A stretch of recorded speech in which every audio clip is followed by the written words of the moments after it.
Semua orang, tidak ada yang tidak punya ujian, semua diuji. Wala nabluwannakum bisyai, kata Allah, Quran surah kedua ayat 155. Semua yang hidup punya ujian. Dan sifat ujian itu tidak akan diberikan pada yang tidak sanggup. La yukallifullahu nafsan illa wus'aha. Kalau kamu nggak sanggup, saya nggak akan berikan, kata Allah. Jadi kalau ibu sedang punya ujian di rumah tangga, jangan mengeluh, Bu, seberat apapun, karena ibu itu sanggup. Allah percaya pada ibu, kenapa ibu nggak yakin?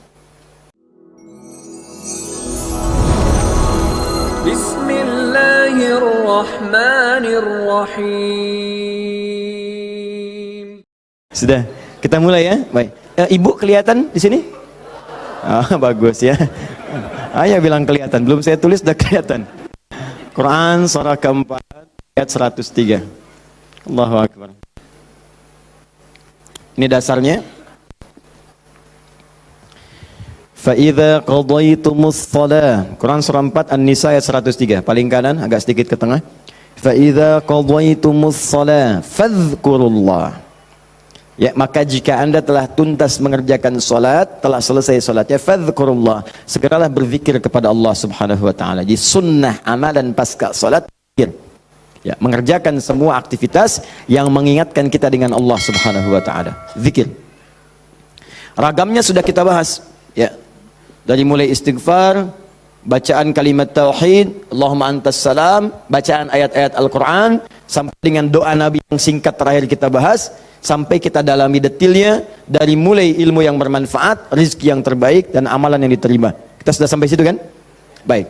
Sekarang kita lanjutkan supaya tidak banyak mengulang. Kita lanjutkan pada hal yang paling pokok. Ketika Nabi bermohon kepada Allah menunjukkan satu contoh, ingat contoh. Di Nabi itu sifatnya ada langsung membimbing doa, ada diberikan doa contoh, yang dengan doa itu maksudnya tidak harus sama seperti itu. Kalau kebutuhannya beda, boleh minta yang lain. Tapi akan lebih bagus baca dulu standar doanya, baru tambahkan minta kepada lain-lainnya. Misal, kita turunkan misalnya, kalau anda punya kebutuhan pasca salat, ingin berdoa, boleh. Apa dalilnya? Di Ibnu Majah itu, nomor hadis 925. Nabi berikan doa standar. Allahumma inni as'aluka ilman nafi'a wa rizqan thayyiba wa amalan mutaqabbala. Minta ilmu, awas, yang bermanfaat, minta rizki yang berkah, dan mohon diterima amalannya. Ilmu bermanfaat, rizki berkah, diterima amalan. Tiba-tiba anda punya permintaan spesifik, misalnya, Ustadz, saya seorang ibu, sekarang sedang mengandung, pengen kandungannya itu Ustadz diberkahi oleh Allah, pengen lahirannya lancar, pengen normal, pengen baik. Apa doanya? Apakah boleh berdoa setelah itu? Boleh. Karena tadi doa yang disampaikan itu standar dari Nabi yang pokok, yang memberikan contoh. Maksudnya silahkan berdoa, apa saja minta. Kalau nggak kepikiran doa, minta doa dengan yang standar ini. Itu maksudnya. Jadi tidak harus terbatas dengan doa itu, tapi jadikan sebagai patokan doa, setelah itu minta yang lain-lainnya. Paham? Baik. Nah sekarang saya ingin ajarkan, ada isyarat dalam Al-Quran, bagaimana supaya doa kita mau minta apapun selama baik menurut Allah itu akan cepat dikabulkan. Seperti apa mintanya? Yuk, saya turunkan dulu satu. Kita pelajari dasarnya dulu ya. Quran surah ke-7 ayat 23, dasarnya dulu. Nanti baru masuk kepada doanya. 2 Quran surah ke-28 misal ayat ke-16. 3 kita ambil misalnya Al-Quran surah puncaknya langsung 39 ayat 53. Lalu masuk kepada doa-doanya misal. Saya ambil beberapa contoh yang sering ditanyakan, misalnya Quran surah ketiga ayat 38 sampai 39. Ditafsir dengan Quran surah ke-19 dari ayat ketiga misalnya sampai ayat ke-15 ya.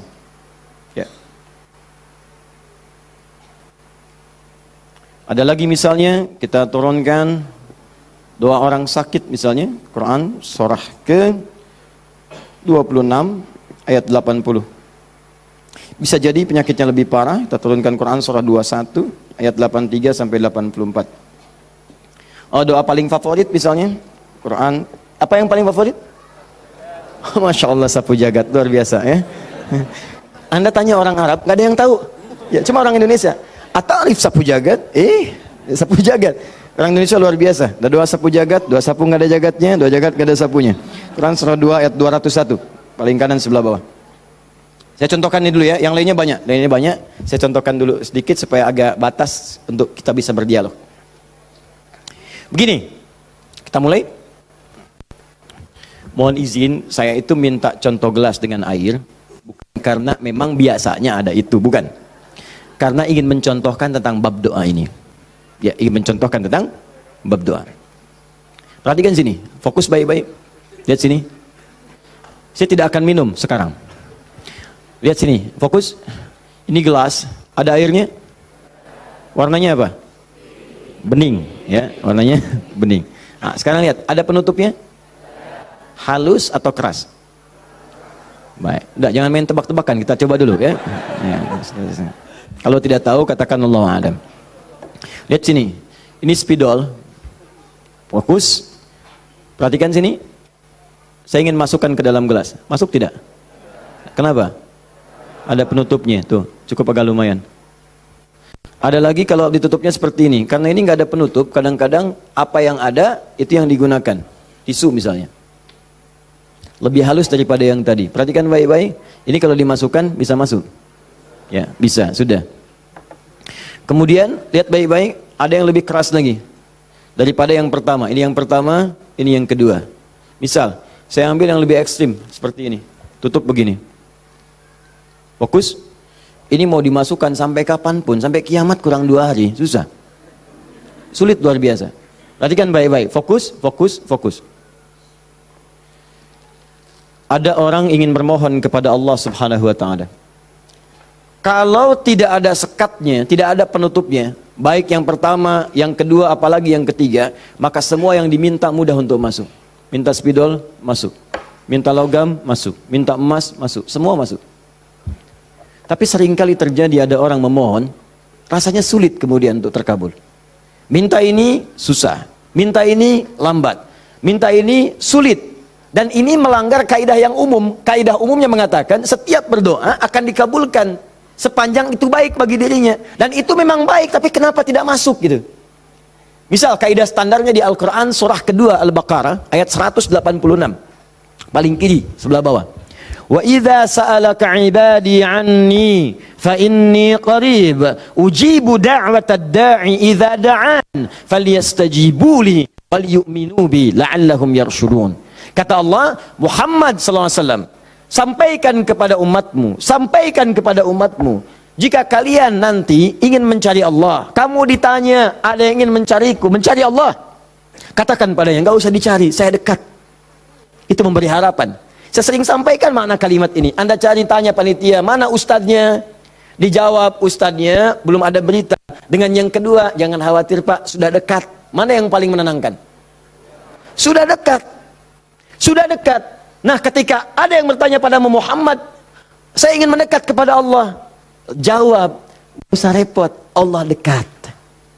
Silahkan kau mendekat kepada Allah, dan Allah akan dekat dengan kita, silahkan. Psikologis memberikan harapan. Dan umumnya, orang yang mendekat kepada Allah, umumnya, itu punya 2 kepentingan. Kalau bukan bertobat dari maksiat, yang kedua, punya permohonan yang ingin disampaikan. Makanya sebelum diungkapkan itu dijawab oleh Allah. Saya tahu paling hambaku kalau mau datang mau minta. Silakan cek. Besok mau ujian, malam tahajud. Padahal kemarin enggak. Ya. Besok lamar pekerjaan, malamnya istighfar. Kemarin kemana aja John? Ya. Selalu seperti itu. Minta. Kata Allah. Lihat kalimatnya. Ujibu da'watad da'i idza da'an. Kapanpun hambaku minta, aku akan kabulkan. Jadi rumus doa itu kalau diminta dikabulkan. Jadi nggak ada doa yang tidak dijawab sepanjang yang diminta itu baik. Sepanjang yang diminta itu maslahat. 3 sifat jawabannya. Diberikan seketika, jadi begitu dia meminta seketika dikabulkan. Kalau dia membutuhkannya. Allahumma ya Rabb, Allahumma ya Rabb, Allahumma ya Rabb. Saya ingin berdakwah ya Allah dengan teknologi. Saya ingin niatkan ya Allah masuk ke ITB supaya dengan ilmu itu saya bisa mengembangkan teknologi untuk mendekatkan orang kepadamu. Minta dia malamnya, luluskan saya ya Allah. Besoknya keluar lulus. Kalau benar maslahatnya. Ada yang kedua, ditunda itu sampai dia sanggup untuk menerimanya sebagai amanah kehidupannya. Tidak seketika dijawab, tapi nanti ketika dia sanggup baru diberikan. Karena kalau Allah berikan dalam hal tidak sanggup, tidak adil Allah. Karena Allah tidak memberikan ujian pada yang tidak sanggup. La yukallifullahu nafsan illa usaha. Jadi sekali lagi sering saya katakan, kalau Anda sedang diuji, jangan mengeluh. Karena Anda pun dipercaya oleh Allah. Allah yakin dengan Anda, kenapa Anda ragu? Jadi kalau Anda sekarang punya musibah, punya ujian, entah di rumah tangga ujiannya berat, entah di kantor misalnya ujiannya berat, entah dalam kehidupan, semuanya, semua orang tidak ada yang tidak punya ujian, semua diuji. Wala nabluwannakum bisyai, kata Allah, Quran surah kedua ayat 155. Semua yang hidup punya ujian. Dan sifat ujian itu tidak akan diberikan pada yang tidak sanggup. La yukallifullahu nafsan illa usaha. Kalau kamu nggak sanggup, saya nggak akan berikan, kata Allah. Jadi kalau ibu sedang punya ujian di rumah tangga, jangan mengeluh, Bu, seberat apapun, karena ibu itu sanggup. Allah percaya pada ibu, kenapa ibu nggak yakin? Antum punya ujian di kantor, berat rasanya Ustadz, betul memang berat, tapi Anda yang sanggup. Kalau ujian itu diberikan pada Adi Hidayat nggak sanggup. Anda hebat, kata Allah, kenapa Anda mengeluh? Ya Allah, kenapa saya? Ya Allah, ya emang kamu yang sanggup. Why me? Why not? Iya. Jadi semuanya itu ada ukurannya, nggak usah khawatir itu dengan itu semua. Ada takarannya, ya. Dan Allah itu punya sifat keadilan yang sangat luar biasa. Rizki adil, semua diberikan. Kadang-kadang itu nalar belum sanggup menalarnya. Yakin dulu iman, begitu iman hikmah datang. Kan dulu pernah saya sampaikan untuk analogi sederhana tentang cicak dan nyamuk. Masih ingat? Coba cicak, bagaimana beraktivitasnya? Merayap di mana? Dinding. Makanannya apa? Yang paling utama nyamuk. Nyamuk apa aktivitasnya? Terbang. Nyamuknya punya sayap, cicaknya tidak. Kan pernah saya sampaikan, kalau nyamuknya punya akal dan jenius, cicak jadi mainan. Cicak di dinding, dia dekat lampu. Cicak, ayo sini kalau berani. Alhamdulillah, hewan tidak diberi akal. Tapi bukan itu yang mau saya sampaikan. Keadilan Allah menjadikan cicak tetap mendapatkan makanan. Orang tua kita nggak punya banyak dalil. Cuman fitrahnya memberikan kepada kita gambaran-gambaran kehidupan. Dikatakan oleh mereka, cicak-cicak diam-diam. Bayangkan, yang Allah tuntut cak merayap. Rayap aja. Mau diam-diam, mau biasa. Dicontohkan diam-diam aja merayap. Diam-diam merayap. Teruskan, datang seekor nyamuk. Ketika cicak merayap, datang seekor nyamuk. Bukan cicak yang mendatangi nyamuk, nyamuk yang mendatangi cicak. Siapa yang memberikan dorongan nyamuk datang ke cicak? Allah. Jadi kalau dia mengerjakan ikhtiar dari Allah, maka datanglah hasilnya. Cicak, kamu merayap aja. Begitu merayap, datang seekor nyamuk. Selanjutnya, silahkan. Ya. Tangkap, selesai. Itu poin yang pertama. Jadi saya ingin berikan gambaran dalam kehidupan ada unsur keadilan yang diberikan oleh Allah Subhanahu wa taala. Jadi yang pertama tadi langsung diberikan, yang kedua ditunda dia saat sanggup menerimanya. Kalau nggak sanggup, nggak akan dikasih. Anda punya anak 5 tahun, ya, pengen minta hadiah pada Anda, bobo, motor, pengen minta motor. Anak 5 tahun pengen minta motor beneran, dibelikan nggak? Ya, Anda memang mampu. Tapi pada saat itu nanti nak ya, Bapak belikan motor yang hebat. Sekarang motor yang ini dulu, motor-motoran. Setelah itu dia siap 2 tahun, 3 tahun, 4 tahun, 10 tahun ke depan diberikanlah motor itu. Apa karena Anda tak mampu memberi? Tidak, karena dia belum siap. Anda minta sekarang, tiba-tiba 10 tahun kemudian Anda dapatkan. Cuman saat dapat Anda nggak sadar kalau itu tuh hasil doa Anda yang dulu. Itu. Kadang-kadang demikian. Anda pengen jadi dokter, ujungnya kan dokter, masuknya pengen ke UI. Tiba-tiba keterimanya di Undip misalnya. Tapi kan jadi dokter juga. Anda pengen proyek yang besar, dikerjakan sekarang, nggak dapat, doa belum terkabulkan. Tiba-tiba 10 tahun kemudian dapat proyek yang besar yang nilainya ternyata diakumulasikan 10 tahun ke belakang. Itu doa Anda. Kalau pengen bukti lebih dalam, betapa banyak orang tua yang berdoa sejak anaknya masih dalam kandungan. Pengen ini, pengen itu, dikabulkan setelah anaknya 20 tahun dia keluar dari kandungannya. Itu kan hasilnya.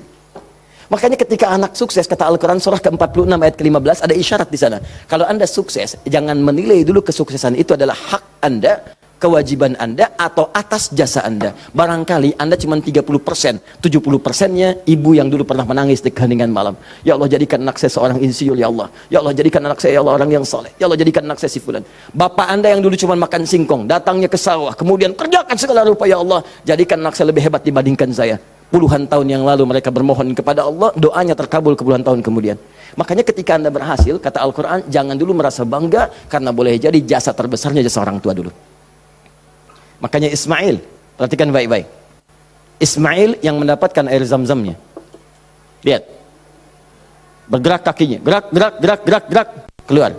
Tapi Anda jangan lupa, ketika Ismail kehausan, ibunya mencari air. Disimpan Ismail, dia bergerak tangan kakinya. Karena kalau anak itu sudah mulai haus baik, pasti tangan kaki itu bergerak. Tapi air nggak keluar. Kapan air keluar? Setelah Sayyidah Hajar bolak-balik. Safa Marwah bermohon kepada Allah. Positif, berdoa, minta. Ketika kemudian bagian yang terakhir ketujuh itu berada kemudian di Marwah, tiba-tiba mendengar satu percikan air keluar. Kapan air keluar? Karena jejak kaki Ismail yang menendang kemudian ke arah pasir itu, malaikat mengepakkan sayapnya, keluarlah. Kata ibunya, zam. Zam itu artinya kumpul jangan berhenti, kumpul jangan berhenti, kumpul jangan berhenti. Kalau kumpul saja mungkin berhenti, ijma, tahadda. Ini zam. Kumpul jangan berhenti, sampai sekarang air itu selalu berkumpul, tidak pernah berhenti. Dikenallah dengan air zam-zam. Orang kebanyakan cuma minum zam-zamnya, tapi tidak pernah mendalami kisahnya. Di situ ada bakti orang tua, di situ ada sayang kepada ibu, di situ ada cinta kepada orang tua, dan sangat luar biasa. Poin ketiga, kadang-kadang meminta sesuatu yang A diberikan B oleh Allah. Karena boleh jadi, maaf, yang dimintakan itu tidak ada maslahat untuk kita. Dalilnya Quran surah kedua ayat 216, paling kiri sebelah atas. Kutiba alaikumul qitalu wa huwa kurhul lakum. Diwajibkan bagi kalian berjihad, berperang dalam konteks perang, medan perang. Tapi ada juga konteks umum dengan rumus tafsir, al-ibratu bi umumil lafzi la bi khususis sababi. Kalau ada lafaz dalam Al-Qur'an jangan dikhususkan pada sebabnya, sepanjang konteksnya umum. Perang terbesar, perang melawan perasaan kita. Perang melawan hawa nafsu. Perang melawan negative thinking, kadang-kadang negatif kepada Allah. Kenapa saya ya Allah? Kenapa ini enggak berakhir ya Allah? Kata Allah, "Hei, asa an takrahu syai'an fa huwa khairul lakum." Boleh jadi kamu enggak suka, tapi ini yang terbaik buat kamu. Kamu kan enggak tahu kapan wafat. Bukankah kalau saya belum kabulkan kamu rajin tahajud? Kamu rajin puasa? Kamu rajin baca Al-Quran? Kamu kemana aja selama ini? Mau wafat masih sibuk dunia. Saya pengen yang terbaik untukmu sampai pulang ke akhirat. Dipaksa untuk mendapatkan itu. Kadang-kadang kamu pengen yang ini dunia, ini nggak bagus. Kamu pengen direktur, kamu maksiat banyak nanti di sana. Cukup level manager saja. Wa asa an tuhibbu syai'an fa huwa syarrul lakum. Kadang-kadang yang ideal yang dipengenkan itu enggak bagus kata Allah. Kenapa? Wallahu ya'lamu wa antum la ta'lamun. Karena Allah tahu masa depan engkau tidak. Anda punya anak 5 tahun sakit, dia kata dokter jangan makan apel. Jeruk boleh enggak, Dok? Boleh. Maka anak itu merengek, "Mama, pengen apel." Kata mama, "Jangan, nak, enggak bagus." Apel, dibelikanlah jeruk. "Ini kan jeruk, Mama." "Bukan, nak, ini jeruk rasa apel." Paham? Nah, jadi ini yang pertama, sifat doa itu kalau diminta pasti dikabulkan. Tapi ada segelintir orang yang ketika memohon ternyata tidak mendapatkan bagian itu. Apa persoalannya? Perhatikan hadisnya sahih sampai Al-Imam An-Nawawi mencantumkan ini dalam salah satu hadis di Al-Arba'innya. Thumma dzakara rajula. Awas, hati-hati. Yutilus safara. Thumma dzakara rajula yutilus safara asy'atha aghbara. Lalu Nabi mengisahkan tentang seorang lelaki yang menempuh perjalanan panjang sampai tampilannya penuh debu. Ya, bahasa Inggrisnya kurang lebih the kill of the kumel. Ya, jadi udah banyak debu lah ya dalam dirinya. Awas ya, yamuddu yadaihi ilas sama, lalu mengangkat tangannya ke langit, ngangkat tangan. Nanti saya ajarkan fikih mengangkat tangan ya. Fayaqulu ya Rab, dan dia berkata ya Rab. Fokus sebentar. Orang ini kisahnya itu punya permohonan yang sangat berat ingin disampaikan. Penting permohonannya, sangat pengen dijawab. Lalu dia melihat cara doa cepat dikabulkan. Di antaranya ada 3. Ada 3. 1, doa dalam perjalanan.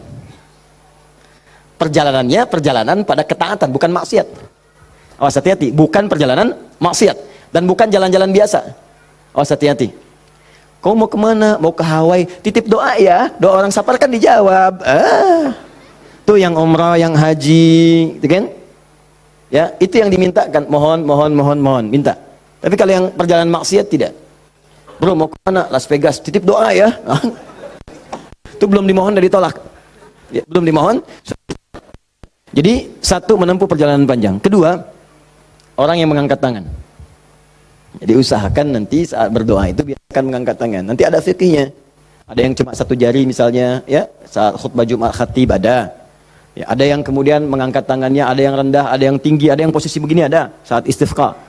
Yang standar itu angkat kedua tangannya, ya, sejajar dengan dadanya di sini, sejajar. Sini ya. Dan nggak usah malu. Allah itu kan tidak akan malu untuk memberi. Justru Allah itu dalam hadis sahih, Allah akan merasa malu. Di sini bahasa kiasan, majas maksudnya. Membiarkan seseorang yang mengangkat tangannya kemudian dalam keadaan hampa, artinya tidak menjawab doanya. Dia ada seorang bertanya kepada Rasulullah, ya Rasulullah, bagaimana seorang berdoa mengangkat tangannya? Kemudian Nabi mengatakan, bagaimana menurutmu kalau ada seseorang meminta kepadamu menengadahkan tangannya begini? Ustaz, tolong Ustaz, tolong Ustaz. Di depannya langsung begini. Dua-duanya begini. Kata orang ini, saya malu kalau nggak ngasih. Saya malu kalau nggak ngasih. Maka kata Nabi, Allah lebih merasa malu. Karena Allah itu sifatnya lebih dalam dibandingkan dengan hamba. Rahmannya, rahimnya, pemberinya, wahabnya. Kata Nabi, Allah lebih merasa malu ketika membiarkan seorang mengangkat tangan memohon dan meninggalkan dalam keadaan hampa. Ya, jadi Anda mengangkat, itu biasanya sejajar dengan dada di sini yang standar. Kalau saya biasanya mendekatkan seperti ini dan menggabungkan di antara jemari di garis-garis yang ada ini. Kan garis kita itu kan ada garis kan, kanan kiri. Ya, biasanya kalau saya mendekatkan begitu kemudian menyatukan dan meluruskan lalu bermohon kepada Allah. Ya, nanti ada lagi fikih yang lain menghadap kiblat dalam keadaan berwudu ada, tapi poinnya mengangkat tangan. Ya, standarnya mengangkat sejajar dada. Boleh seperti ini renggang boleh. Mau dirapatkan seperti tadi boleh. Ya, saya memilih untuk yang merapatkan. Ya, silahkan bebas. Yang penting di sini ada dalil mengangkat tangan boleh saat berdoa. Baik, 2, 3, memohon didahului dengan al-asmaul husna. Memohon didahului dengan al-asmaul husna. Masih ingat yang pertama tadi apa? Safar, perjalanan jauh. Kedua, mengangkat tangan. Ketiga, dibuka atau didahului dengan al-asmaul husna. Ya, awas fokus. Dalilnya apa? Langsung dari Al-Quran dan Sunnahnya. Di Al-Quran misalnya Quran surah ke-17. Sudah? Dari ayat 110-nya. Ketika Allah sampaikan, Qulid Allah awid'ur rahman ayyamma tad'u falahul asmaul husna. Ada? Paling kanan, agak sedikit ke tengah. Qulid Allah. Hei, kalau kamu punya kebutuhan, panggil Allah. Panggil Allah. Bukan panggil dukun, bukan panggil paranormal, bukan panggil yang macam-macam. Panggil Allah, minta, karena Allah sudah janji. Allah sudah berjanji dalam kandungan kita di Quran surah ke-7 ayat 172. Wa idz akhadha rabbuka min bani adam min zuhurihim dzurriyyatahum wa ashhadahum ala anfusihim. Awas, alastu bi rabbikum? Qalu bala syahidna.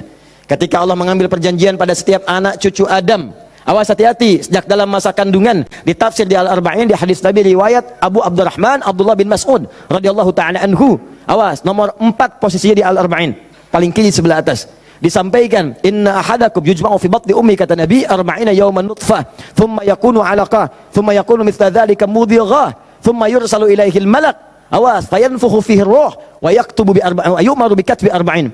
Ya, bi katbi rizqihi wa ajalihi as'idun huwa am syaqiyyun. Awas, hati-hati, dalam usia 4 bulan ditiupkan nafasnya. Awas, masuk ruhnya, ditiupkan ruh, bernafas dia, ditetapkanlah 4 hal, terjadilah perjanjian pada saat itu. Perjanjian pertama, alastu bi rabbikum, apakah engkau berikrar mau menjadikan aku sebagai Rabb? Siap. Apa? Kenapa menyebut Rabb? Padahal Allah bisa mengatakan begini, alastu ilahakum, alastu rahmanakum, tapi Allah mengatakan alastu bi rabbikum, bukankah aku Rabbmu? Rabb tidak disebutkan kecuali mengandung sifat rububiyah. Rububiyah itu perawatan, pengawasan, perhatian. Sifatnya yang paling pendek disebut dengan murabbi. Karena itu guru orang tua disebut murabbi. Karena orang tua memperhatikan, orang tua merawat. Kalau tanpa batas, perawatannya cepat, perhatiannya dalam, hilangkan kalimat mimnya, muncullah kalimat Rabbnya. Maka Allah disebut dengan Rabbun. Kalau kita meminta, Allah lebih cepat pemberiannya dibandingkan dengan hamba. Dan tidak ada batas. Rabbun, Rabbun, Rabbun. Makanya setiap kita minta, disebutkanlah kalimat Rabb itu. Silakan cek, setiap permintaan ada kalimat Rabbnya. Rabbana atina fid dunya hasanah wa fil akhirati hasanah wa qina adzabannar. Rabbana zalamna anfusana rabbighfirli wa liwalidayya la yukallifullahu nafsan illa laha ma wa 'alaiha mak. Rabbana la tu'akhidna in nasina aw akhtana. Jadi kenapa disebutkan kata Rabb itu memberikan isyarat, seakan-akan mengatakan begini, maukah engkau berikrar menjadikan aku, bersaksi aku sebagai Tuhan, nanti yang saat engkau hidup aku akan perhatikan kau, Aku akan berikan kebutuhanmu. Aku akan sembuhkan kalau sakit. Aku akan penuhi apa yang kau minta. Akulah Rabb. Dengan sifat rububiyahnya. Makanya setiap Anda minta Rabb. Jelas? Saya kembalikan. Ketika Anda memohon kepada Allah, dahulukan dengan al-asmaul husna. Qul ud'ullah, panggil Allah, minta. Kalau ada masalah minta, ya Allah, ya Allah. Maaf ya, bukan bikin status.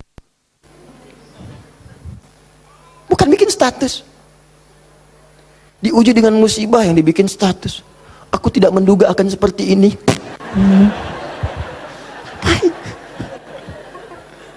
Terus yang tidak lucu, kenapa doanya di media sosial? Doa itu di mihrab, doa di kamar, doa di masjid, bukan doa di Facebook.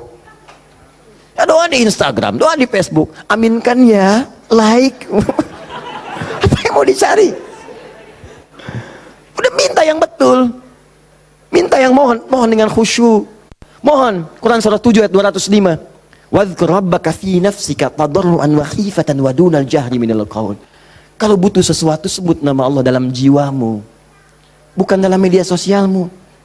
Bukan di WhatsAppmu. Bukan di Instagrammu. Online-kan hatimu dengan Allah. Minta dalam jiwamu dengan penuh ketundukan. Dengan penuh kepasrahan. Dengan penuh harap. Mohon ya Allah. Ya Allah ya Rabb. Minta. Sebut namanya bagaimana ya Allah. Atau yang kedua Ar-Rahman. Atau, nah ini rumusnya. Ayyamma tad'u. Atau kapanpun kamu ingin panggil minta sama Allah. Falahul asma'ul husna. Carilah nama-nama terbaik yang Allah miliki sesuai dengan kebutuhanmu. Jadi Allah itu telah memberikan nama bagi dirinya sesuai kebutuhan kita. Panggil dengan nama itu. Misal ya, maaf. Anda terkait rezeki nih, mau bekerja, pengen rezeki yang berkah. Panggil namanya ya Allah, sambungkan dengan nama Asmaul Husnanya. Ya Allah, ya Razzaq. Teman-teman yang kuliah di kampus, di sekolah, besok mau ujian atau mau masuk sekolah belajar pertama supaya diberikan ilmu yang dalam. Ya Allah, ya Alim. Allahumma faqihni fid din wa 'allimni ta'wil. Ya Allah, ya Alim, Rabbi zidni ilma warzuqni fahma. Ya Allah, ya Alim. Punya ujian berat, ya Allah, ya Sabr. Diganggu di pekerjaan, di aktivitas, ya Allah, ya Malik, ya Jabbar. Minta. Dan jangan semua harus disebutkan. Nanti yang tidak dibutuhkan jadi muncul. Ya Allah, ya Rahman, ya Rahim, ya Malik, ya Kudus. Memang boleh, nggak apa-apa. Kalau untuk ibadah, bacakan itu boleh. Tapi kalau untuk bermohon, saya sarankan cari yang sesuai kebutuhan. Kalau mau ibadah dengan menyebut nama saja boleh, silakan. Tujuannya apa? Zikrullah bidzikri asma'il husna. Zikir kepada Allah dengan menyebut al-asmaul husna boleh. Ya Allah, ya Rahman, ya Rahim, ya Malik, ya Kudus, sampai akhir. Saya dulu ujian pertama kali masuk jurusan akidah, begitu masuk pertama kali, soal ujian di akidah itu cuma 3, tapi setiap akan menjawab 3 itu selalu harus dituliskan al-asmaul husna dari awal sampai akhir dengan hadisnya plus tafsirnya, baru boleh jawab soal. Betul, itu ujian saya dulu begitu. 3 soal Anda bayangkan, setiap soal al-asmaul husna dulu, tulis dengan dalilnya, hadisnya. Hadis itu dibagi 2, hadis pokoknya, hadis klasifikasinya. Setelah itu tafsirnya, baru boleh jawab soal. Pertanyaannya mungkin gampang. Misalnya, berapakah rukun iman itu? Cuman sebelum dijawab, tulis dulu tadi itu. Ini spidol. Ini jari telunjuk saya. Habis ujian itu mirip nih, begini. Betul. Cuman saya nggak foto aja dulu itu. Ya. Saya pikir kenapa Ustadz saya begini ya. Akhir-akhir baru sadar saya. Allahu Akbar. Rupanya beliau ingin menanamkan kedekatan kita dengan Allah dimanapun berada. Sebab kalau kita mengingat, menuliskan terus, maka dia akan sampai apa yang kita tuliskan merasap ke dalam tangan kita. Minimal jadi saksi di hari kiamat. Ya, di penanya, di hati kitanya, di bawahnya, sehingga ingin merasakan taqarrub ilallah dalam setiap keadaan kita. Cari itu. Dapatkan, mintakan. Mohon. Nah, 3 syarat ini terpenuhi di orang tadi. Perhatikan, perjalanan jauh dia tempuh. Sampai tadi banyak debu. Angkat tangan diangkat, yamudu yadayhi ilas sama. 3 dia minta dengan al-asmaul husna. 3-tiganya lengkap. Seharusnya doa dia dikabulkan 3 kali lebih cepat dari orang biasa. Karena 3 hal tadi dipenuhi. Qurannya ada, hadisnya ada. Bahkan Said Sabiq itu pernah menulis kitab Al-Aqaidah Al-Islamiyah. Dalam bab al-asmaul husna disebutkan hadisnya populer. Hampir kalimat-kalimat tauhid di kitab-kitab hadis ada hadis ini. Seorang setelah menunaikan salat kemudian berdoa kepada Allah Subhanahu wa taala di samping Nabi sallallahu alaihi wasallam, dia berkata, "Allahumma ya Allahul Ahad, Ya Allahul Ahadus Samad, alladzi lam yalid wa lam yulad wa lam yakul lahu kufuwan ahad. Allahumma ighfirli. Dia sebelum mintanya Allahumma ighfirli, tapi sebelum minta didahului dengan al-asmaul husna. Kata Nabi, atadri madza tad'u? Atadri madza da'ut? Tahukah engkau bagaimana engkau baru saja berdoa? Allah wa Rasulullah alam. Saya enggak tahu ya Rasulullah, maksudnya apa? Kata Nabi, da'utallaha bi asma'il a'zam. Idza du'iya bihi ajaba wa idza su'ila bihi a'ta. Engkau baru saja bermohon kepada Allah dengan menyebutkan nama-namanya yang paling dahsyat, yang kalau engkau berdoa dengan mengawali nama-nama itu, maka semua doa akan dikabulkan, semua permintaan akan diberikan. Hadis selesai. Orang ini melakukan ketiganya, tapi apa jawab Nabi? Allahu Akbar. Dia sudah menempuh perjalanan jauh, dia sudah mengangkat tangannya ke langit, dia menyebut ya Rab, ya Rab, ya Rab. Kata Nabi, anna yustajabu lidzalik.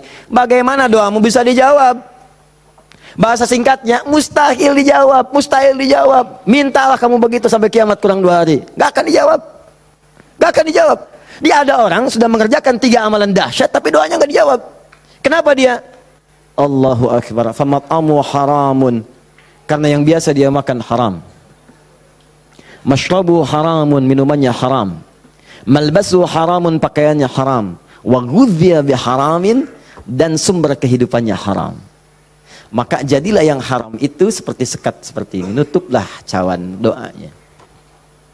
Semakin banyak kumpul, jadilah sekatnya makin kuat begini. Jadi bukan Allah nggak ngabulkan, mau dikabulkan susah, mental terus tuh, mental. Karena masih tertutup dengan yang haram. Maka dari itu, kalau Anda banyak berdoa, padahal doa itu maslahat untuk Anda. Secara umum seharusnya dikabulkan secara umum. Tapi tiba-tiba kok aneh gitu, enggak lagi.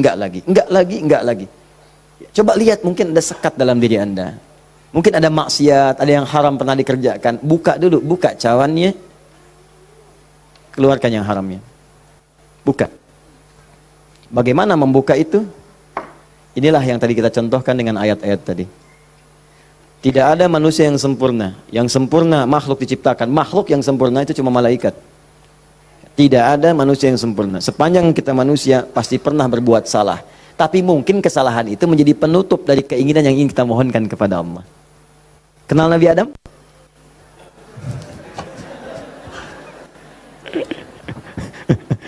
Alhamdulillah. Habis puasa dapat Lailatul Qadar, kenal Nabi Adam. Nabi Adam itu manusia pertama yang diciptakan. Kemudian ditempatkan di surga. Surga miniatur, tugas pokoknya sebagai khalifah. Bukan surga yang akan kita tinggali nanti. Secara singkat, di surga itu diberikan 2 sifatnya, baik sebagai nabi ataupun sebagai manusia. Untuk pelajaran bagi kita anak cucunya. Disebut Bani Adam, semua anak manusia yang lahir sampai dengan nanti kiamat menjelang, itu semua anak cucu Adam. Ingat ya, disebut Bani Adam. Bani itu anak cucu sampai habis, Bani anak cucu. Jadi semua berasal dari Adam. Jangan pernah dengarkan, jangan pernah mau menyimak kalau ada orang mengatakan manusia bukan berasal dari Adam. Kalau ada yang mengatakan manusia berasal dari monyet, nggak usah dengarkan. Bilang aja kalau Anda berasal dari monyet, silakan, jangan ngajak-ngajak saya. Ya, Bani Adam. Nah, ketika dimasukkan ke surga, maka nikmat surga itu kan diberikan, jaminan kan, Nabi kan dijamin kan, Rasul dijamin kan, maka langsung dimasukkan. Tapi di situ dilatih sifat kemanusiaannya. Apa sifat kemanusiaannya? Quran surah kedua ayat 35. Wala taqraba hadhihi syajarata fatakuna minadh zalimin. Awas. Wa qulna ya Adam uskun anta wa zaujukal jannah. Kami firmankan, Adam, kamu dan pasanganmu, istrimu masuk ke dalam surga. Wa kula minha haitsu syi'tum ragadan haitsu syi'tum. Silakan nikmati semua kenikmatan di surga. Wala taqraba. Tapi jangan dekati ini. Jangan sentuh yang ini. Hadhihi syajarata, pohon yang ini. Sentuh pun gak boleh, mendekat gak boleh. Awas. Jadi nanti ada yang dahsyat, larang itu, larang. Perintahnya ada yang mendekat pun gak boleh. Apalagi dikerjakan. Zina, perintahnya wala taqrabu zina, jangan dekat-dekat. Jadi kalau ada perintah dalam Al-Quran jangan dekat-dekat, berarti dosanya gede, besar. Mendekat ya gak boleh. Kalau dikerjakan makin dahsyat dosanya. Makanya zina masuk ke dalam sab'ul mubiqat, 7 dosa besar. Dekat-dekat aja gak boleh. Nah, cuman psikologi masyarakat sekarang itu, kalau nggak boleh dekat-dekat, makin penasaran. Itu yang jadi masalah. Makanya di Quran itu seringkali tegas. Kerjakan jahanam, kerjakan neraka. Harus begitu. Karena ada orang itu kalau dilarang suka penasaran. Nih, lubang, jalan. Di lubang ini ada buaya, lompatnya tinggi. Ada tulisan di sini, hati-hati, dilarang nengok. Lewat. Apa sih ini? Penasaran. Oh, gitu. Jadi kalau masih begini, kadang pengen dilihat, ganti kalimatnya, nengok, wafat.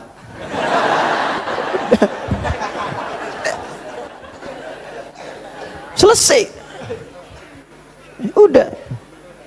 Itu sederhana gitu. Ya, makanya banyak kalimat di Quran tuh begitu. Hati-hati. Ya, orang yang merencanakan pembunuhan berencana, Quran surah 4 misalnya kan, An-Nisa. Ya, misal, dia ayat ke 92-nya. Wa may yaqtul mu'minan muta'ammidan fajaza'uhu jahannam. Orang yang sengaja merencanakan pembunuhan, satu orang beriman saja, maka dia sudah pesan kapling neraka jahanam. Khalidan fiha, kekal di dalamnya. Wa ghadiballahu alaihi, Allah murka kepadanya. Wa la'anahu dilaknat wa 'adalahu 'adzaban 'azima, dan dijanjikan siksa yang dahsyat. Siapa yang pengen pesan kapling di neraka jahanam? Maka muncul yang seperti itu, datang.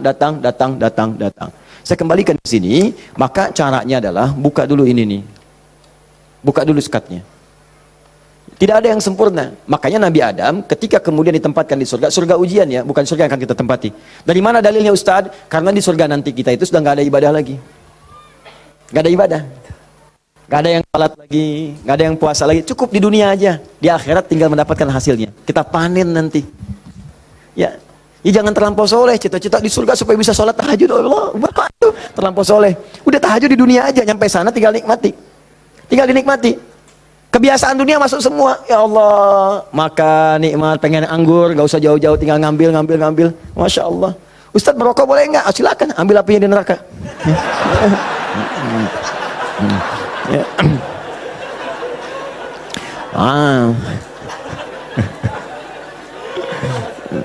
Dah. Jadi Allahu Akbar, Allah astagfirullah. Jadi teman-teman sekalian, ke situ kemudian turun ke bumi, jadi ujian. Digodalah oleh setan, fawaswasalahum syaitan, digoda oleh setan. Singkatnya ketika digoda itu, kemudian godaan itulah yang menjauhkan Nabi Adam dan pasangannya dengan Allah Subhanahu wa taala. Turunlah terpeleset turun ke bumi. Singkatnya jadi pelajaran itu. Perhatikan baik-baik. Ini yang mau saya sampaikan. Ketika Nabi Adam, padahal beliau Nabi, sifat Nabi itu maksum. Kenapa diperkenankan oleh Allah berbuat salah pada saat itu dengan sifat kemanusiaannya? Padahal beliau Nabi. Awas hati-hati. Ternyata bukan karena sifat kenabiannya, tapi sebagai contoh bagi anak cucunya yang bukan Nabi, yang tidak punya sifat maksum. Jadi kalau nggak diberikan contoh begitu, tidak ada jalan bagi kita bagaimana cara mengembalikannya. Makanya dibuat kisah dalam Al-Quran itu, disampaikan, bukan dibuat kisah, kisahnya ada, disampaikan ke kita, diberitakan.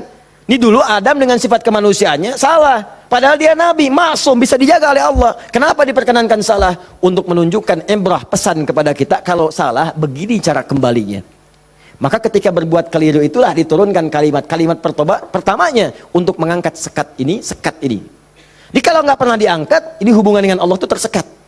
Diangkat sekat ini, apa yang diturunkan pertama kali? Kalimat untuk mengembalikan kepada yang jernih. Asal jernih begini, ditutup begini, dikembalikan lagi. Sesuatu yang dikembalikan ke awal dengan cara yang baik disebut dengan tabayatubu. Sifatnya disebut dengan taubah. Awas. Hati-hati.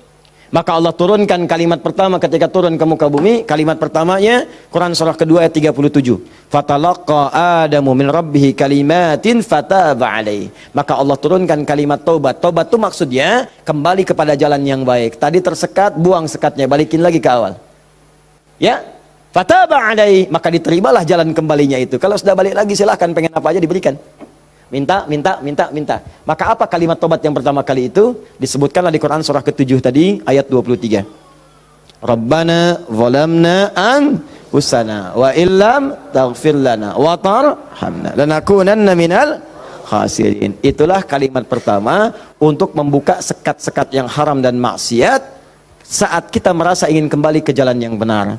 Maka ulama sebagian menyimpulkan kisah ini menunjukkan pesan bahwa tidak ada manusia yang sempurna. Kadang-kadang banyak yang berbuat maksiat. Kalau pernah salah, memang kita nggak sempurna. Tapi sifat kemanusiaan kita menunjukkan kita mesti tobat. Sebab ada makhluk sempurna yang nggak kenal salah, malaikat. Makhluk salah nggak kenal benar, jadi nggak kenal tobat, namanya setan. Ada makhluk tengah-tengah, kadang benar, kadang salah. Ketika salah dia kembali kepada yang benar, namanya manusia. Jadi bedanya manusia dengan malaikat, malaikat gak pernah salah, manusia salah. Bedanya manusia dengan setan, setan salah gak mau tobat, manusia salah pasti tobat. Jadi kalau ada manusia salah gak mau tobat, patut ditanya, ini manusia atau sifatnya. Jadi kita mesti tanyakan, lihat di cermin. Kalau Anda pernah punya salah, pasang cermin yang besar, tanya, kamu ini manusia apa setan? Manusia. Setan. Manusia. Setan. Saya manusia. Saya mesti tobat. Kamu kalau nggak tobat sekarang, wafat kamu. Tuliskan. Nggak tobat, wafat. Tuliskan. Sujud Anda. Bangun malam. Minta. Nangis, nangis, nangis, nangis, nangis. Minta. Tobat. Kalimat itu. Makanya setelah kalimat itu dibacakan, baca, muncullah kemudian ayat 26, 27-nya itu. Ya bani Adama, la yaftinannakumus syaitanu kama akhraja abawaikum minal jannah. Hei anak cucu Adam, anak cucuku, disebut anak cucu. Jadi kisah tadi itu buat kita yang bukan nabi, bukan rasul. Jangan sampai kamu digagalkan oleh setan, digoda setan. Seperti dulu bapak ibumu, kakek nenekmu dipelesetkan begitu. Kamu jangan sampai terjadi seperti itu lagi. Kalau kejadian begini cara pulangnya. Makanya kalau ingin berdoa, pertama kali sebelum meminta lulus ujian kah, lancar rezeki kah, damai di rumah tangga, buka dulu skatnya. Supaya apa yang kita minta mudah masuk semuanya. Jelas? Buka. Kalimat pertama standarnya, Rabbana zalamna anfusana wa illam taghfir wa tarhamna lanakunanna minal. Ini yang paling standar, dosa standar. Ya, dosa standar itu jangan dipahami harus dilakukan, tidak. Ya, kalau dikerjakan, begini awal membuka sekatnya. Paham? Saya cepat. 2, agak naik level dosanya. Ini satu contoh dosa ini agak besar yang ini. Bahkan dosanya bisa lebih dahsyat kalau direncanakan, diniatkan. Misal, maaf ya, maaf. Saya pun mengagendakan nanti di tahun ini mudah-mudahan bisa Allah berikan kesempatannya. Saya pengen juga bisa safari ke pesantren-pesantren, ya, lembaga permasyarakatan, ya, Sukamiskin misalnya, kemana lagi, bisa lihat. Saya pengen sampaikan kepada mereka bahwa Anda nggak ada yang sempurna. Tidak ada yang sempurna. Semua orang pernah berbuat salah. Cuman kita bisa berubah. Dan banyak di masa lalu orang yang banyak salah. Ada pemabuk, pezina, pembunuh, dan mereka memilih tobat. Dan ternyata dijamin surga oleh Allah Subhanahu Wa Taala lewat lisan Nabi. Kenapa kita nggak bisa? Ini dosa yang pernah dilakukan dalam kasus pembunuhan. Kalau yang ini tidak sengaja, sifatnya tidak sengaja. Ini contoh, diperkenankan oleh Allah sebagai contoh. Kalau orang berbuat seperti itu, bagaimana cara baliknya? Kenal Nabi Musa? Kenal. Luar biasa, Nabi Adam kenal, Nabi Musa kenal. Jangan-jangan Fir'aun juga kenal. Ya Allah. Saya tuh kalau Fir'aun suka ingat suka bumi itu, hubud dunia. Suka bumi, hubud dunia. Suka hubun, bumi dunia. Saya tanya di panggung, ada yang kenal Fir'aun? Kenal, Masya Allah. Di sini masih agak mendingan lah Nabi Adam, Nabi Musa. Sana Fir'aun. Nabi Musa paham semua kisahnya. Secara singkat, kemudian sedang beliau berpetualang. Secara singkat ya, jalan menemukan 2 orang berselisih. Berselisih sampai mau berantem, dipisah sama Nabi Musa. Dipisah. Udah dipisah sama beliau, pisah, jangan begini, ini nggak bagus. Dipisahin singkatnya. Saat dipisahin itu, ini belum ada pengangkatan sebagai nabi, ya. Saat dipisahkan itu, tiba kemudian ternyata salah satu yang berselisih itu adalah dari kelompoknya, kampungnya lah, golongannya. Sama-sama tanah kusir misalnya gitu kan. Malah ngadu, Musa kamu gimana? Kamu kan teman saya, sekampung kita nih, ini merendahkan kita nih. Ayo keroyak bareng-bareng. Ini provokasi kata Musa, diluruskan oleh Musa. Diluruskan. Begitu diluruskan masih ngotot, diberi pelajaran, tampar oleh Musa. Nabi Musa itu kekuatannya, teman-teman sekalian, setiap nabi itu punya kekuatan 10 kali laki-laki biasa. Dan Nabi Musa terkenal sebagai nabi juga yang paling kuat. Tampar, wafat. Nabi Musa. Alhamdulillah Nabi kita Nabi Muhammad. Ya, Nabi Musa juga baik, semua nabi baik, semua nabi baik. Ingat, jangan dipotong kalimat saya, nabi kita semuanya baik. Semua baik, semua baik, semua baik. Semuanya baik, semuanya baik. Baik, tampar, wafat. Begitu ditampar, padahal Musa melakukan sesuatu yang benar dan gak ada niat memberi pelajaran aja, niatnya memberi pelajaran bagus, bang, benar. Tapi begitu kemudian dia wafat, ada perasaan bersalah. Apa doanya kemudian pada saat itu diabadikan dalam Al-Quran? Rabbi inni zalamtu nafsi faghfirli. Yang indah fataba alaih. Rabbi inni zalamtu nafsi, ya Allah aku salah, zalim saya. Padahal nggak diniatin loh Pak Bu, nggak diniatin, cuman kejadian gitu kan. Dan itu belum ada pengangkatan sebagai nabi, belum. Nanti diangkatnya setelah bertemu nanti kisah yang lainnya. Di secara singkatnya terjadilah peristiwa itu, lalu turunlah kemudian diabadikan doanya dalam Al-Quran, Rabbi inni zalamtu nafsi. Jadi kalau ada di antara kita misal pernah berbuat, siapapun tingkat kesalahannya sampai ke sini, tidak sengaja atau pernah berbuat yang serupa, cepat taubat, karena kalimatnya sudah turun. Nanti kalau sampai hari kiamat gak taubat, lebih berat lagi. Coba mau berkata apa di hadapan Allah Subhanahu wa taala? Hei, aku kan dah turunkan kalimat di bumi supaya kamu taubat. Kamu kan pernah bunuh orang kan? Tanggal sekian, jam sekian, kamu kejar-kejar, kamu tembak, kamu bom, kamu bunuh, kamu tusuk, kamu pukul, kamu macam-macam kan? Ada semua rekamannya terbuka. Aku turunkan kalimat taubat lengkap dengan kisah tuntunannya. Kenapa kamu nggak taubat? Mau jawab apa? Allah sudah kasih cara pulang tapi nggak digunakan. Allah nggak salah kan di situ. Diturunkan kalimatnya dan bahkan dijamin fataba alaih, diampuni oleh Allah. Ayo balik lagi. Makanya 2000 tahun setelah Nabi Musa lahir Nabi Muhammad SAW, itu diantara sahabat-sahabat yang jadi sahabat terbaiknya kan dulu banyak yang hobinya juga begitu, jahiliyah. Ada yang hobinya berkelahi. Kenal Umar bin Khattab?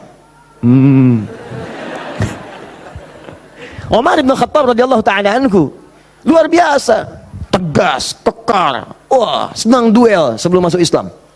Siapa yang berani dengan saya? Ayo naik ke bukit itu, Jabal Qubais ditunjuk, bukit paling favorit.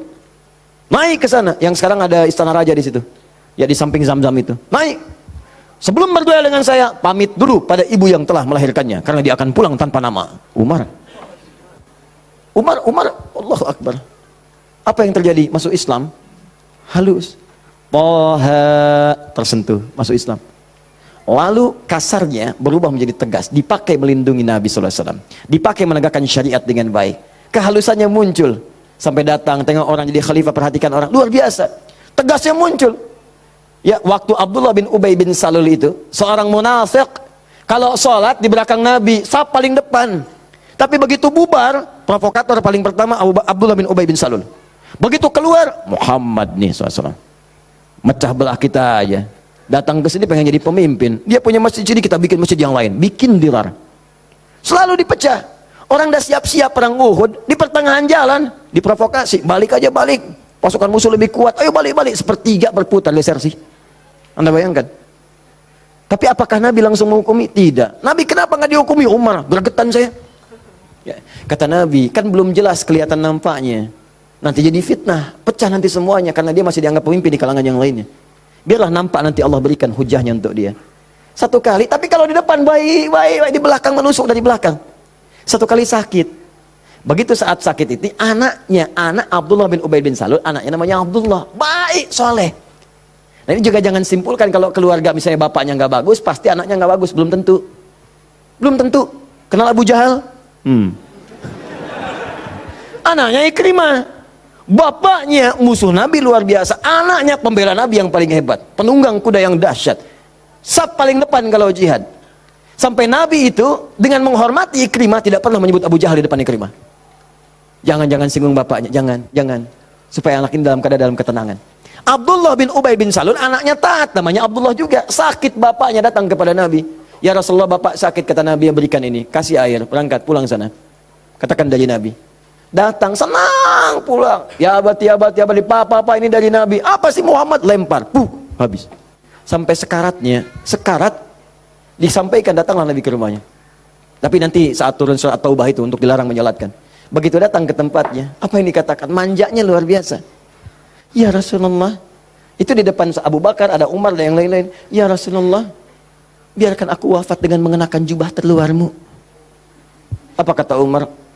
Ya Rasulullah, izinkan aku memenggal kepalanya.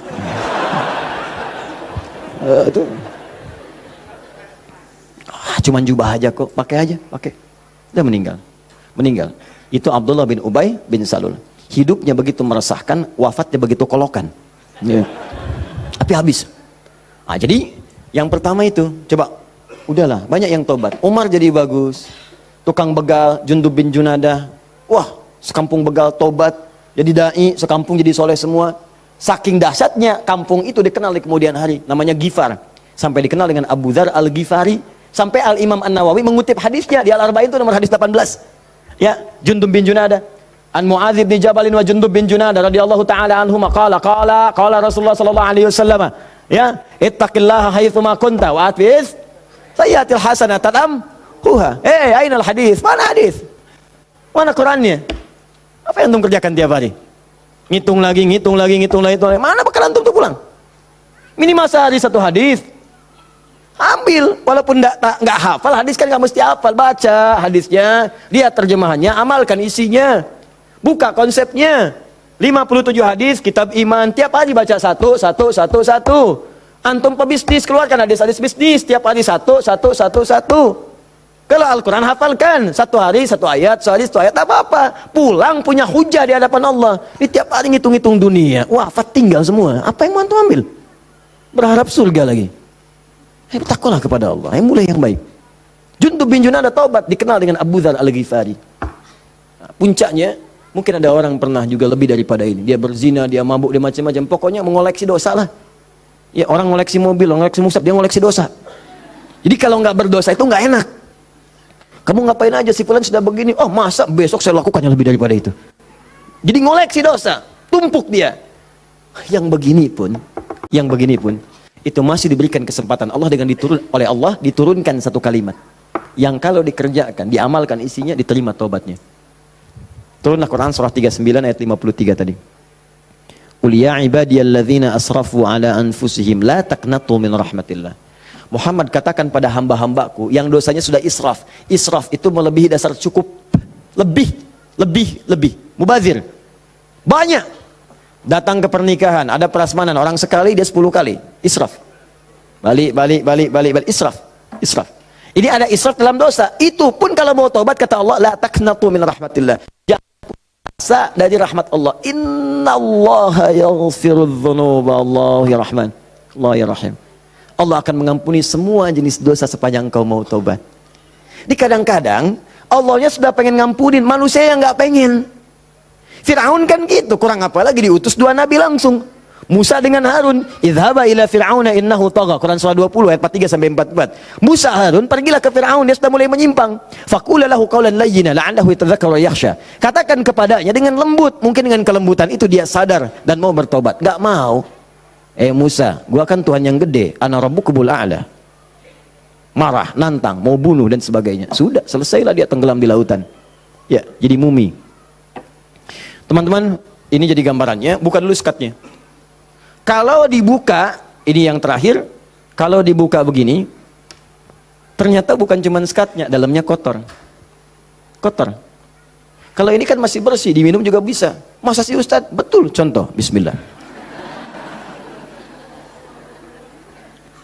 Alhamdulillah. Ini ya, bersih. Tapi kalau kotor, siapa yang mau minum?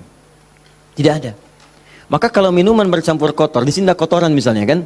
Ya, maaf. Masuklah kotoran yang sudah bernajis, kotor. Apakah mungkin akan diminum? Tidak. Yang dilakukan pasti akan dibuang dulu, cuci dulu. Jadi kadang-kadang sekatnya sudah dibuka, tapi haramnya belum keluar.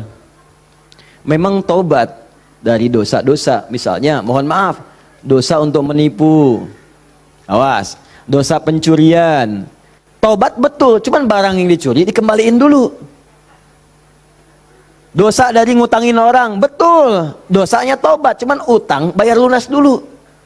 Bukan bermusafah kemudian lunas dosanya, tidak. Lunas utangnya, tidak. Maka ada hal-hal tertentu yang ketika saat dilakukan, sekatnya mesti dibuka, yang kotornya mesti dikeluarkan.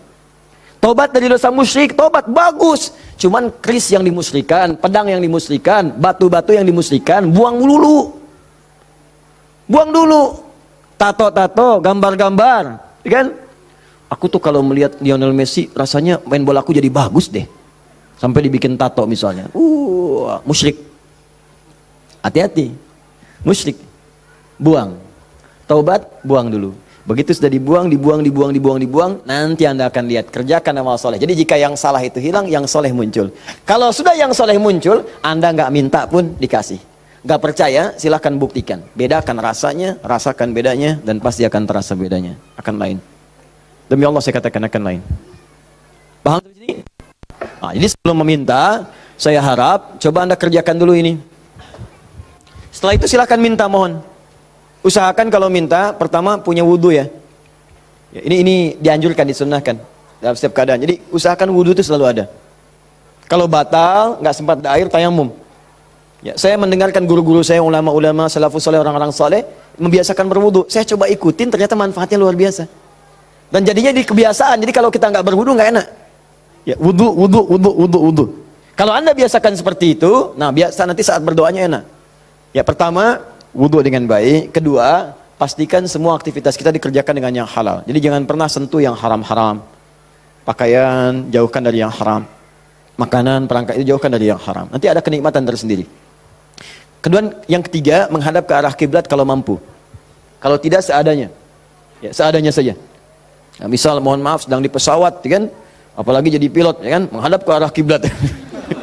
Jadi bahaya, gitu kan? Nah, jadi sesuai dengan keadaannya. Minta, jadi pertama apa? Punya wudhu. Kedua, bersihkan dari yang haram, yang tidak baik. Yang ketiga, kalau mampu menghadap kiblat. Kalau tidak, seadanya kemudian meminta. Ya, lalu yang keempat tadi masih ingat? Dengan al-asmaul husna. Yang kelima, angkat tangannya. Kalau memang di situ diperkenankan mengangkat tangan. Nanti kalau sudah seperti itu, silakan pilih doa-doanya. Ini doa yang sudah menikah, yang kemudian belum mendapat keturunan. Ini doanya. Quran surah ketiga ayat 38 sampai 39, tambah Quran surah 19 ayat 3 sampai 15. Kalau bisa dilakukan di mihrab. Jadi di rumah bikin mihrab. Nggak harus ada ruangan. Sehamparan sejadah, kalau memang ruangannya terbatas, sehamparan sejadah, tapi minta dengan benar. Ya, minta dengan benar dan yakin kepada Al-Quran. Ya, yakin sama Allah aja, yang lain jangan disebut. Ya Allah, kata Ustaz Ali Hidayat, berdoa di mihrab dikabulkan. Saya nggak usah disebut. Minta aja kepada Allah, minta dengan keyakinan janji di ayat-ayat itu. Saya pernah ajarkan ini pada beberapa kawan dan alhamdulillah selama ini 100% Allah berikan. Ada yang 8 tahun diberi keturunan, dari sekian tahun dia. Tapi yang paling indah ketika disampaikan, ada 8 tahun Ustaz, saya udah sekian tahun Ustaz. Sampaikan, nih saya tuh bukan karena saya bilang, tapi saya belajar dari Quran katanya seperti ini. Coba deh, yakin sama Allah, minta. Nggak lama tuh, sekian, tiba-tiba Masya Allah pada nangis saja. Dipotoin mihrabnya, potoin sejadahnya, potoin macam-macamnya. Cobalah, wallahu a'lam, mungkin Anda termasuk bagian itu. Kalau memang bagian dari ujian yang Allah titipkan. Ini doa kalau sakit, pegang yang sakitnya. Kalau yang ringan-ringan, capek, pegel, macam-macam, kan? Dan seterusnya Quran surah 26 ayat 80. Doanya Nabi Ibrahim, wa idza maridtu fahuwa yashfin. Kalau aku sakit, pasti Allah sembuhkan. Pasti Allah sembuhkan. Pasti Allah sembuhkan. Ya, saya berani menyampaikan ini karena nasihat guru-guru dari para ulama-ulama, orang-orang saleh sebelumnya, dan saya coba amalkan, ternyata luar biasa. Ya, apa Anda nggak kira ceramah dalam sehari 4, 5 kali, 6 kali? Kadang ceramah suaranya luar biasa, harus kadang-kadang teriak-teriak yang nggak jelas tuh kan? Kadang-kadang serak. Saya pernah 1 kali, ini yang paling dahsyat tuh di Kalimantan, suara habis hilang. Seperti itulah. Pokoknya nggak ada suara. Hilang. Hilangnya itu sore. Jam 5:30, 6, ngisi ba'da maghrib. Anda bayangkan? Kebayang? Baik. Jadi ngisi ba'da maghrib hilang jam 5:30, 6. Apa yang saya lakukan? Saya ingat ayat ini. Saya pegang aja. Pegang, wa idza maridtu fahuwa yashfin. Wa idza maridtu fahuwa yashfin. Ya Allah, kalau saya sakit pasti Engkau sembuhkan. Engkau yang titipkan tugas ini, Engkau yang berikan perangkatnya, Engkau yang amanahkan, Engkau pasti akan berikan kemudahan. Fa idza maridtu fahuwa yashfin. Minta air hangat ya, minta minum, terus minta lagi. Itu apa yang terjadi? Allahu Akbar. Begitu masuk kepada maghrib, keluarlah suara itu. Pertama mirip-mirip Allah yarham almarhum Ustaz Arifin Ilham. Ya, agak serak-serak. Ba'da Isya keluar semua. Keluar. Habis ceramah hilang lagi. Itu betulan. Habis ceramah hilang lagi. Istirahat malam. Besoknya ada lagi. Saya bersyukur sekali pada Allah, sampai saya bingung bagaimana cara bersyukur yang terbaiknya. Ternyata ya Allah, terima kasih menjaga tadi malam saya supaya nggak banyak ditanya orang. Suara habis, istirahat kita, besoknya ada lagi. Itu hal yang paling luar biasa berkesan. Biasanya kalau orang sudah dalam kondisi yang sangat darurat, tiba-tiba Allah tolong, kan ada keindahan tersendiri kan? Indah, itu luar biasa. Makanya kadang-kadang kalau belum dijawab, jangan dulu marah. Mungkin Allah memberikan anugerah terindah yang belum pernah engkau miliki. Paham ya? Maka berdoalah dalam jiwamu, sentuhlah ia tepat di hatimu, maka ia akan jadi milikmu untuk selamanya.